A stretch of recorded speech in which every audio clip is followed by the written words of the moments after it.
Hello everyone, welcome to my new blog. প্রচণ্ড গরমে চলুন কুলফি বানানো যাক।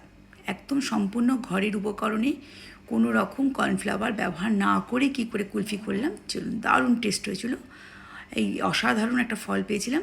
কুলফিটা ভালো লেগেছিল, আপনাদের সাথে শেয়ার করছি। এখানে আমি 700 ml দুধ নিয়েছি। যদি আপনাদের কুলফি পরিমাণটা বাড়াতে চান তাহলে 2 প্যাকেট দুধই নিয়ে নেবেন। 2 প্যাকেট আমি 700 ml দুধটাকে 400 ml নিয়ে এসেছিলাম, ফুটিয়ে ফুটিয়ে কমিয়ে। এবং এটাকে আর যদি 1 কিলো হয় সেটাকে আপনারা আরও একটু 700 ml নিয়ে চলে আসবেন। এইভাবে আমি আঁচটাকে কমিয়ে একটু ফুটতে দিয়েছিলাম। একটা হাতা কিংবা খুন্তি দুধের মধ্যে রাখলে তাহলে দুধটা আর উতলাবে না। একটু বড় কড়াইয়ে বা পাত্রটা নেবেন। আমি এখানে বড় বড় চামচে 3 চামচ চিনি দিয়েছি। খানিকটা দুধ ফোটার পরে 3 চামচ চিনেছি, বড় বড় চামচে, নর্মাল চামচের থেকে একটু বড় ছিল।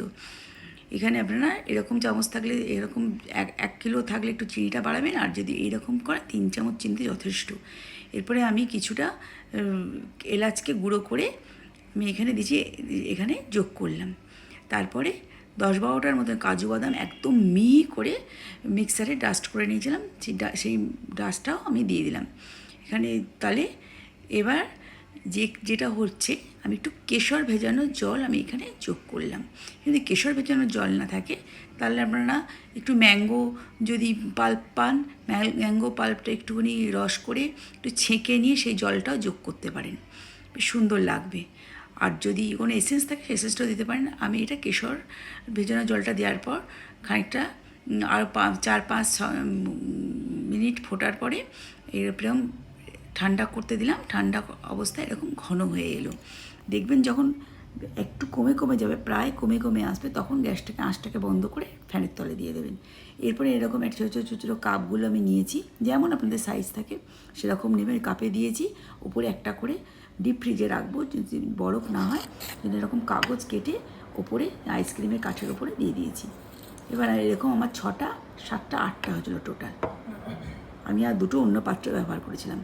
এরকম 6-7 ঘন্টা ফ্রিজারে রাখার পর সুন্দর বেরিয়ে আসবে, অপূর্ব খেতে হয়েছিল বন্ধুরা। একটু এলাচটা আর বাদামটা একটু সামান্য বেশি দিয়ে, 10-12টা বাদাম তো দেবেনই আমি 700 ml দুধে।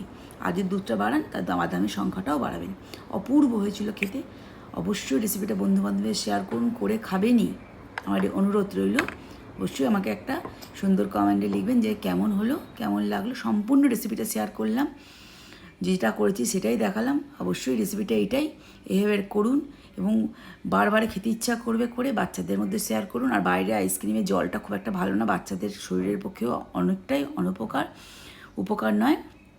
অবশ্যই এরকম করে খান, একটু বেশিও পরিমাণে পাওয়া যাবে। বন্ধুরা আবার দেখা হচ্ছে নেক্সট ভিডিওতে। ভালো থাকবেন, সুস্থ থাকবেন, খুব খুব ভালোবাসা দেবেন, তাহলে আমি আরও খুব ভালো লাগবে আমার। দেখা হচ্ছে নেক্সট ভিডিওতে। টাটা।